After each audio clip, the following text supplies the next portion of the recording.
صدق اللہ تعالی مولانا العظیم صدق رسولہ النبی الکریم الامین الصلاۃ والسلام علیک سیدنا الصلاۃ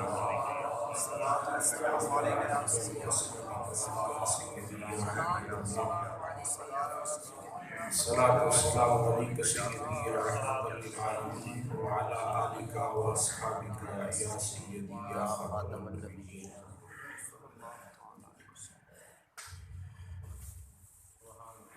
سبحان اللہ۔ مفتی صاحب قبلہ نے مجھے پوچھا بھی تقریر کھڑے ہو کر کریں گے یہ بیٹھ کر، تو میں نے کہا میں بیٹھ کے کروں گا، میری طبیعت میں بہت زیادہ ہلچل ہے، میں شاید کھڑے ہو کر تقریر کرتا تو طبیعت مزید خراب ہو جاتی۔ ان اللہ مع الصابرین۔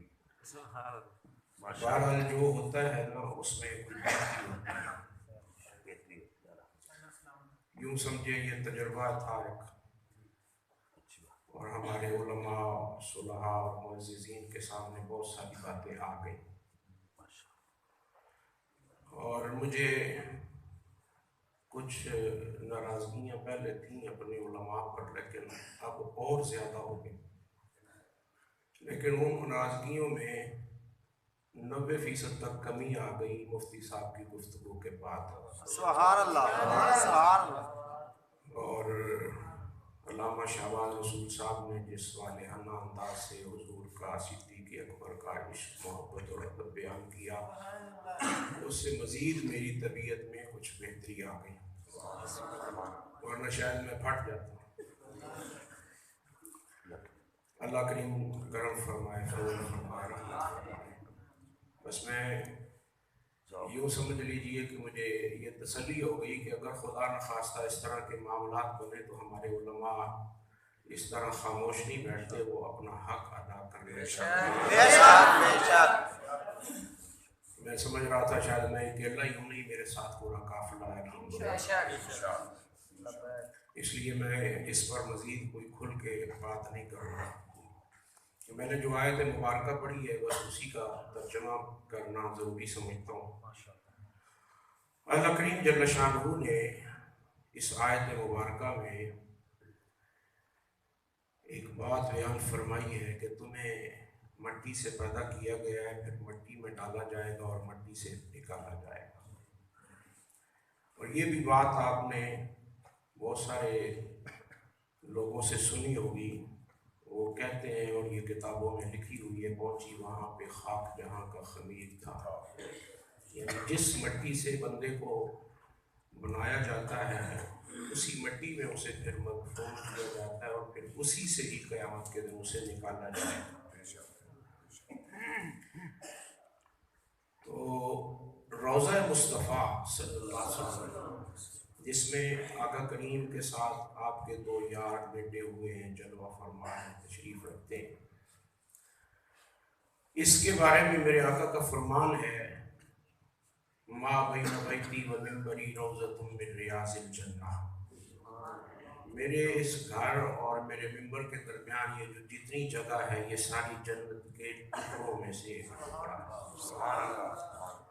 گویا یہ جو حجرہ عائشہ ہے، روضہ رسول ہے، یہ جنت کا ایک ٹکڑا ہے۔ بے شک۔ اور علماء اس بات سے اچھی طرح واقف ہیں کہ جنت کی جو زمین ہے وہ کیسی ہے، جس کے بارے میں آقا کریم نے فرمایا کہ جنت کی جو مٹی ہے گارا ہے، اور ان کے اندر جو لپائی کی گئی نور ہے وہ کتنا ہے۔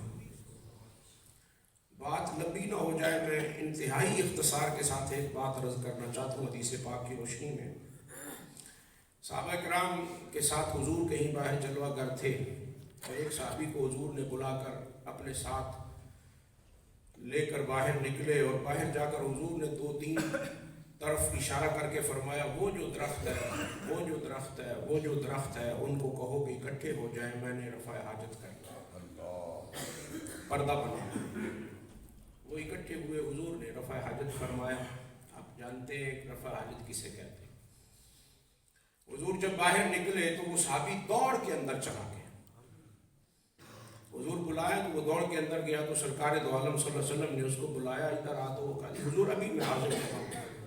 اندر آ کے وہ باہر جب آیا تو حضور نے پوچھا کہاں گیا تھا؟ اس نے کہا میں نے کبھی آپ کو رفع حاجت کرتے نہیں دیکھا، تو آج آپ نے رفع حاجت فرمائی ہے تو میرا دل چاہ رہا تھا کہ میں دیکھوں کہ آپ نے جو رفع حاجت فرمائی ہے وہ کیا۔ سرکار نے فرمایا پھر کیا دیکھا؟ اس نے کہا وہاں تو کچھ نہیں،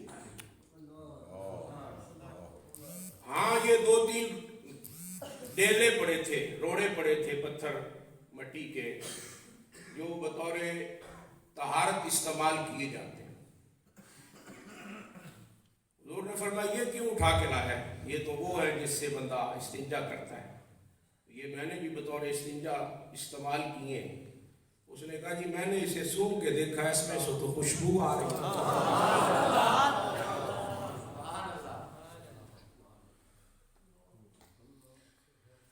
آقا کریم صلی اللہ علیہ وسلم نے اس کے جواب میں کیا فرمایا؟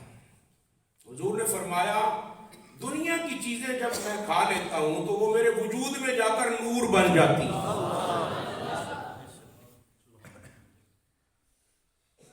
میں اس پر ایک چھوٹی سی اپنی ایک آپ بیتی سنانا چاہتا ہوں۔ ہم باول نگر میں پڑھتے تھے، باول نگر ریلوے اسٹیشن کے قریب جو مسجد ہے مولوی حفیظ صاحب وہاں پڑھتا تھا، اس کے ساتھ ہی بالکل وہ تھا ریلوے اسٹیشن، اور ریلوے اسٹیشن کے ساتھ ہی کچھ آفیسرز کے گھر تھے، تو اکثر ہم دعوت پہ ان کے گھروں میں جاتے رہتے تھے۔ وہ جو ریلوے کے سب سے ضلع کے بڑے افسر ہوتے ہیں ان کو اس وقت تو EN کہتے تھے، EN پتہ نہیں اس کا مخفف ہے کیا بنتا ہے وہ۔ اس کے گھر میں دعوت ہی ہم چلے گئے، تو جو ہم نے دعوت کھائی وہ بٹیروں کی دعوت، بٹیروں کی دعوت اتنی اچھی تھی میں نے زندگی میں کبھی نہیں کھائی ایسی۔ تو میں نے ان سے پوچھا کہ جناب ان میں سے تو خوشبو آ رہی، گوشت میں سے خوشبو آ رہی، یہ پہلی دفعہ سے بٹیرے کھائے جن میں سے خوشبو آتی۔ انہوں نے کہا آؤ آپ کو میں جہاں بٹیرے رکھتا ہوں وہ جگہ دکھاتا ہوں۔ تو مجھے وہ اس ڈربے کے پاس، کھڈے کے پاس لے گیا، چھوٹا سا کھڈا تھا جس میں وہ بٹیرے رکھتا تھا، اور بھی بٹیرے وہاں موجود تھے۔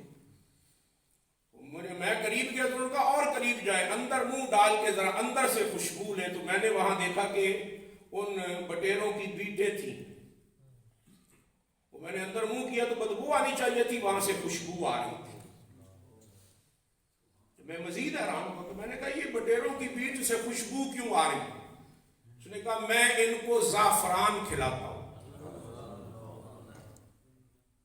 میں ان کو زعفران کھلاتا ہوں، ان کو الائچی کھلاتا ہوں، ان کو فلاں چیز کھلاتا ہوں، اور اتنے دن یعنی 40 دن ان کو میں خود اپنے ہاتھ سے خوراک دیتا ہوں، پھر ان کو ذبح کر کے کھاتا ہوں۔ تو میں نے کہا آج اللہ کے مہمان، رسول کے مہمان آ رہے ہیں تو میں وہی کھانا کھلاؤں گا جو خود کھاتا ہوں۔ میں اس کے بعد مجھے یہ سمجھ اس وقت نہیں آئی، آپ آئی کہ جن بٹیروں کی خوراک ہی خوشبودار ہو ان کی پیٹ بھی تو خوشبودار ہوگی نا۔ میرا نبی اللہ کا محبوب بھی ہے، اللہ کا نور بھی ہے، اور نور مصطفیٰ میں جب کوئی دنیا کی چیز چلی جائے وہ بشر کے وجود میں جائے تو بدبو بن جاتی ہے، مصطفیٰ کے وجود میں چلی جائے تو وہ خوشبو بن جاتی ہے۔ اگر یہ وجود مصطفیٰ کا مقام ہے، میں نور مصطفیٰ کی بات نہیں کر رہا ہوں، میں وجود مصطفیٰ کی بات کر رہا ہوں جو بشری وجود ہے، جو مٹی سے بنایا گیا ہے، جو حضرت آدم علیہ السلام کی اولاد ہے، اس وجود کا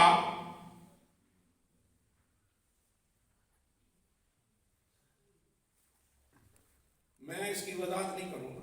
میں پہلے کہہ چکا ہوں کہ کچھ چیزیں ایسی ہیں جن کی میں ابھی وضاحت نہیں کر سکتا، کچھ مجبوریاں، میں جو بات کر رہا ہوں بس مجھے اس طرف آپ توجہ فرمائیے جو بات کر رہا ہوں۔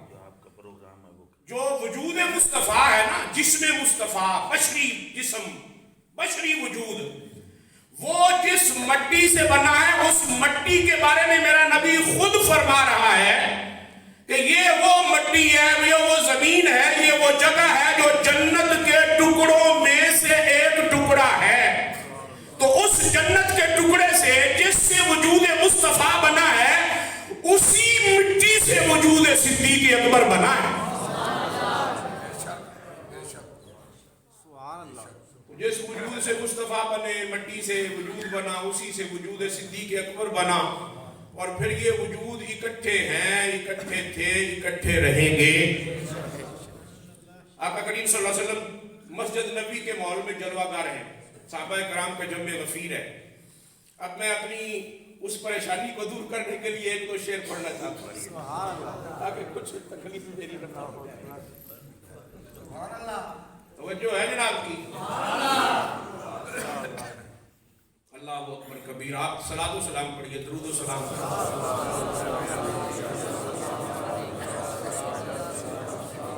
اللہ اکبر۔ شعر بھی میں جو ماحول شیخ صاحب نے بنایا اس کو پڑھنا چاہتا ہوں، محبت والا۔ شعر کیا ہے؟ سرائکی کا وہ شاعر ہے اور اس نے حضور کے یاروں کی شان بیان کی۔ توڑ دے ساتھی توڑ پوچھے سن،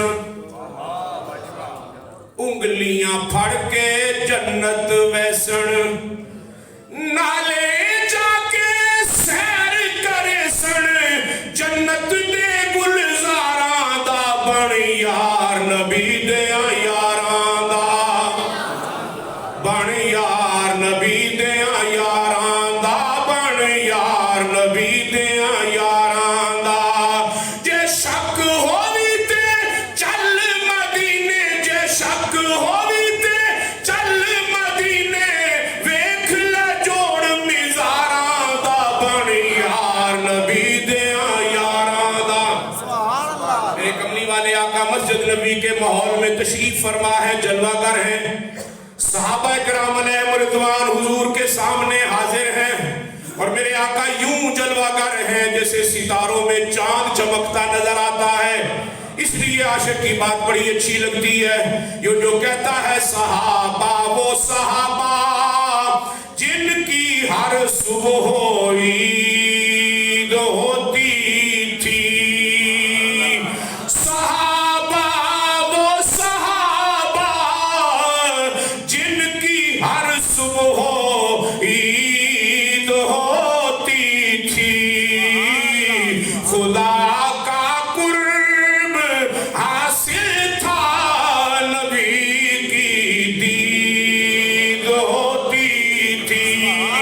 اور ایک عاشق کی بات بڑی پیاری لگتی ہے، جس نے حضور کی اور حضور کے صحابہ کی شان بیان کرتے ہوئے یہ جملے کہے، یہ میرے مضمون کے عین مطابق ہے۔ وہ کہتے ہیں اونج مسجد نبوی دی ہر چیز نرالی ہے، اونج مسجد نبوی دی ہر چیز نرالی ہے، پر جڑا روزے دے نال جڑیا او مینار بڑا سونا، جڑا روزے دے نال جڑیا او مینار بڑا سونا، اور سب رستے مدینے دے سانو جان تو ود پیارے، پر جڑا روزے وال جاندا ہے او بازار بڑا سونا، جڑا روزے وال جاندا ہے او بازار بڑا سونا۔ ہم تو مصطفیٰ کی نسبت سے اس بازار کو بھی پیارا سمجھتے ہیں، ہم تو حضور کی نسبت سے اس مینار کو بھی پیارا سمجھتے ہیں جو مصطفیٰ کے روزے کے سب سے قریب ہے۔ ویسے تو مسجد نبی کے 10 مینار ہیں، اور 2 حضور کے روزے کے دائیں بائیں بالکل قریب ہیں، اور ان 2 میں سے جو روزے کے زیادہ قریب ہے، یہ نقشہ جو باہر مسجد نور کے لگا ہوا ہے، یہ وہی نقشہ ہے۔ یہ جو مینار بنا ہوا ہے نا مسجد نور کا، یہ وہی مینار کا نقشہ ہے جو روزے کے بالکل قریب ہے۔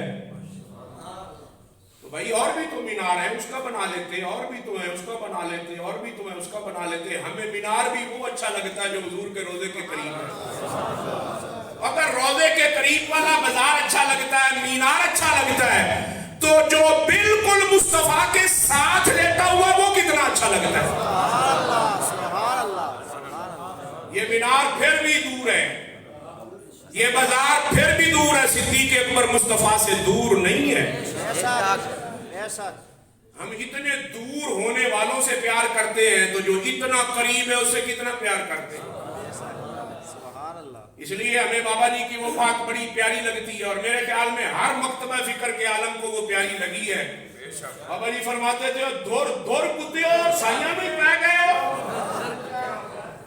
صحابہ کرام کے خلاف جو بکواس کی تھی نا کچھ لوگوں نے, حضرت سیدنا بالخصوص حضرت امیر معاویہ کے بارے میں بات کی گئی, اور صحابہ کرام کی بالخصوص یہ جو ایامات محرم کے اس میں بڑی بکواسات کی جاتی ہے. حضرت ابوبکر, عمر فاروق, عثمان غنی کے بارے میں نام لے کر توہین کی جاتی ہے. بابا جی نے ان کے جواب میں کہا تھا کہ اب تم یہاں تک چلے گئے ہو کہ جو حضور کے مقرب ترین لوگ ہیں تم نے ان کو بھی معاف نہیں کیا. وہ آپ کے یہ الفاظ نہایت سادہ تھے لیکن اتنے بڑے تھے کہ یہ قیامت تک پہاڑوں سے زیادہ وزنی ہیں, ان کا وزن اٹھا نہیں سکتے. یہ ہے ہمارے مالک, ہم ہیں ان کے نوکر, یہ ہے ہمارے آقا, ہم ہیں ان کے غلام. اور غلام کو کیسا ہے جو اپنے آقا کی توہین برداشت کر لے. توہین ہو آقا کی, غلام چپ کر جائے, برداشت کر لے. یہ غلام کا کے بارے میں نہیں ہے, غلام کا حق نہیں ہے کہ برداشت کر جائے. اور پتہ نہیں کون سا شاعر ہے جو کہتا ہے بندہ مٹ جائے نہ آقا پہ وہ بندہ کیا ہے, اور بے خبر ہو جو غلاموں سے وہ آقا کیا. سبحان اللہ. تو سیدنا صدیق اکبر ہمیشہ, کبھی یہ نہیں کہ کبھی کبھار, ہمیشہ ہمیشہ ہمیشہ جب بھی سرکار کی محفل میں ہوتے, اکثر ہوتے بلکہ ہر وقت ہوتے, سائے کی طرح حضور کے ساتھ زندگی گزاری ہے. میرے نبی کا سایہ نہیں تھا لیکن صدیق اکبر سائے کی طرح ساتھ رہا ہے. محفل مصطفیٰ میں ہمیشہ صدیق اکبر یوں حضور کے ساتھ بیٹھے ہوتے تھے قرب میں, جیسے سجادہ نشین کا خلیفہ اس کی زندگی میں اس کے ساتھ بیٹھا ہوتا ہے. میرا نبی یوں بٹھاتا ہے. ایک وقت آیا, صدیق اکبر آئے تو حضور نے حسب معمول اپنے قریب بٹھایا. عمر آئے تو آپ نے بائیں طرف بٹھایا, اور حضور نے پھر بات سنانی شروع کی. فرمایا ساری دنیا میں آئے گی, پھر چلی جائے گی, آئے گی چلی جائے گی, قیامت تک لوگ آتے رہیں گے جاتے رہیں گے, یہاں تک کہ قیامت کا دن آ جائے گا, سارے کے سارے اپنی اپنی قبروں میں چلے جائیں گے. فرمایا سب سے پہلے جو قبر کھلے گی اور جو سب سے پہلے اپنی قبر سے باہر آئے گا وہ میں ہوں. اور پھر حضور نے اس پر باقاعدہ عملی طور پر بات کی. فرمایا جانتے ہو اس دن حشر کے میدان میں جب میں آؤں گا تو کیسے آؤں گا, حشر کے میدان میں جب میں آؤں گا تو کیسے آؤں گا. تو جس نبی کو حشر کے میدان کا بھی پتا ہے, سب سے پہلے اٹھنے کا بھی پتا ہے, اور کس کیفیت میں آئیں گے, اس سے کون سی چیز چھپی ہوئی ہے. میرے نبی پاک نے سیدھے ہاتھ میں ابو بکر کا ہاتھ پکڑ لیا, بیٹھے تھے نا, بیٹھے بیٹھے پکڑ لیا. بائیں ہاتھ میں عمر کا ہاتھ پکڑ لیا بیٹھے بیٹھے, اور پھر ان کو بھی خود زور لگا کے کھڑا کیا, خود سرکار بھی کھڑے ہوئے, اور ساتھ یہ جملہ فرمایا ہاکذا نبعث یوم القیامہ. اس طرح آئیں گے. وہ یوں سمجھ لیجیے حضور نے بتا دیا حشر کے دن میں اپنے سیدھی ہاتھ میں ابو بکر کا ساتھ ہاتھ لے کر, اور الٹے ہاتھ میں بائیں ہاتھ میں عمر کا ہاتھ لے کر ان کو اپنے ساتھ حشر کے میدان میں لاؤں گا, اور اسی طرح ساتھ ہی جنت میں لے جاؤں گا. دنیا کی کوئی طاقت ہے جو سرکار سے صدیق سے سرکار کو جدا کر سکے. آخری بات پہ بات ختم کرتا ہوں. میرا عشق گوارا نہیں کرتا کہ وہ بات نہ کروں. حضرت مولا علی اس حدیث کے راوی ہیں, فرماتے ہیں آخری ایام جو تھے نا صدیق اکبر کے, اس میں آپ کی طبیعت اتنی کمزور ہو گئی تھی کہ سوا ہڈیوں کے کچھ نظر نہیں آتا تھا, اور کمزوری کی حالت میں آپ بولتے تھے تو پاس کھڑے بندے کو بھی سنائی نہیں دیتا تھا. انہوں نے اشارے سے مجھے بلایا, میں قریب آیا تو حضرت صدیق اکبر نے مجھے اپنے سرانے بٹھایا, یعنی بالکل قریب بٹھایا, اور بٹھا کر مجھ سے بات کی. میں نے کان قریب کر کے سننے کی کوشش کی تو مجھے سمجھ آیا. بڑی آہستہ بات کر رہے تھے, میرے علاوہ وہ شاید دوسروں کو سمجھ نہ آتا اگر اتنے میں قریب نہ ہوتا. فرمایا جن ہاتھوں سے حضور کو غسل دیا انہی سے مجھے غسل دیا. جس چارپائی پہ حضور کو اٹھایا مجھے بھی اسی پہ اٹھانا. میرا جنازہ پڑھنے کے بعد روضہ رسول کے سامنے لا کے رکھ دینا اور پھر حضور سے کہنا آپ کا یار غار آیا ہے, اندر آنے کی اجازت مانگتا ہے. اگر حضور دروازہ کھولے اندر آنے کی اجازت دے تو اندر دفن کر دینا, ورنہ مسلمانوں کے قبرستان جنت البقیع میں دفن کر دینا. سیدنا علی المرتضیٰ نے یہ تو نہیں کہا کہ 2 سال 3 مہینے 11 دن گزر گئے, اس وقت تک بندے کی ہڈیاں بھی گل جاتی ہیں, آپ کی دماغی حالت تو ٹھیک ہے, محمد تو مر گئے. کیسی باتیں آپ کر رہے ہیں؟ مولا علی کا بھی عقیدہ تھا محمد مرے نہیں. صدیق اکبر جو بات کر رہے ہیں وہ سچی ہے, اس لیے کہ حضور نے ان سب کو یہ بات پڑھائی ہوئی تھی. ان اللہ حرم علی الارض ان تاکل اجساد الانبیاء فنبی اللہ حی. اللہ نے حرام کر دیا ہے مٹی پر وہ نبی کے جسم کو کھا نہیں سکتی. اور صرف یہاں تک بات نہیں ختم کی, فرمایا فنبی اللہ حی یرزق, وہ اللہ کے ہاں زندہ بھی ہیں اور رزق بھی دیا جاتا ہے. پھر کیوں نہ احمد رضا اچھا لگے؟ تو زندہ ہے اللہ, سبحان اللہ, تو زندہ ہے اللہ, سبحان اللہ. ہمارے چاچے کا بیٹا نہیں ہے. سبحان اللہ. اب میں قوم کا بلوچ ہوں, وہ قوم کا پٹھان ہے, ہماری تو قومیت بھی نہیں ملتی. وہ بریلی کا رہنے والا ہے, ہم چشتیہ کے رہنے والا, ہمارا تو شہر بھی نہیں ملتا. ہم پاکستان کے پیدائشی پاکستان کے ہیں. ہمارا باول نگر ضلع میرا پیدائشی ضلع ہے. میرے ابا جی بھی باول نگر ضلع میں پیدا ہوئے تھے پاکستان بننے سے پہلے, اور میرا دادا بھی باول نگر ضلع میں پیدا ہوا تھا پاکستان بننے سے پتہ نہیں کتنے سال پہلے. تو ہم پیدائشی پاکستانی ہیں, کوئی مہاجر نہیں ہے کہ ادھر سے آیا تو کوئی وہ علاقے ہمیں اچھے لگتے ہوں گے. نہیں, ہم ادھر کے رہنے والے. ہمارا ملک پاکستان ہے, وہ ہندوستان کا ہے, اس کی زبان اردو ہے, ہماری زبان اردو نہیں ہے, پنجابی ہے مادری زبان. اس کے باوجود ہمیں کوئی پوچھے کہ آپ کون ہیں تو میں نے کبھی اپنا تعارف نہیں کروایا کہ میں بلوچ ہوں. میں کہتا ہوں میں بریلوی ہوں.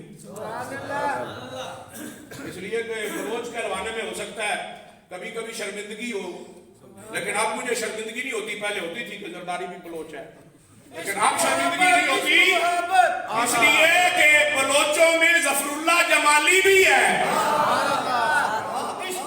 جس نے حضور کی ختم نبوت کے لیے استعفیٰ کر دے دیا تھا, اسمبلی کو ٹھوکر مار دی تھی. تو بلوچوں میں غیرت مند بلوچ بھی ہیں جو نبی کے نام پر سب کچھ قربان کرنے والے ہیں, لیکن اس کے باوجود اپنی قومیت پہ ناز نہیں, احمد رضا کے عشق پہ ناز ہے. جو کہتا تو زندہ ہے واللہ, تو زندہ ہے واللہ, تو زندہ ہے واللہ, تو زندہ ہے واللہ, میرے چشم عالم سے چھپ جانے والے, چمک تجھ سے پاتے ہیں سب پانے والے, میرا دل بھی چمکا دے چمکانے والے. بہت سی کتب میں موجود ہے, اور بالخصوص تفسیر کبیر میں امام فخر الدین رازی نے یہ روایت نقل کی ہے کہ حضرت علی المرتضیٰ نے صدیق اکبر کی وصیت کو پورا کیا. جنازہ پڑھانے کے بعد حضور کے روضہ انور کے سامنے لا کر آواز دی.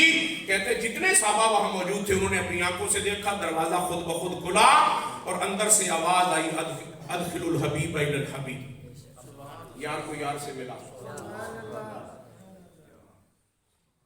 پتہ چلا ہمارا نبی تو زندہ ہے, بے شک, سنتا بھی ہے, جواب بھی دیتا ہے. تو پھر پریشانی کیسے؟ زندہ باد, زندہ باد, زندہ باد, زندہ باد, زندہ باد, زندہ باد, زندہ باد, زندہ باد, زندہ باد, زندہ باد. اللہ میری آپ کی حاضری قبول فرمائے اور ہمیں بابا جی جیسا صحابہ سے عشق عطا فرمائے. جیسے صحابہ پر کوئی اگر انگلی اٹھاتا, آواز کستا, تو حضرت امیر المجاہدین اس کا جواب دیے بغیر چپ نہ رہتے تھے. اس میں بھی ہمیشہ بابا جی کی غیرت کے ساتھ زندہ رہنا ہے.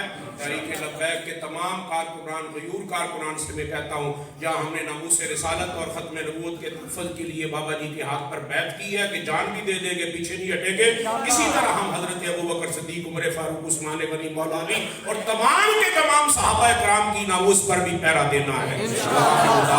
الحمدللہ.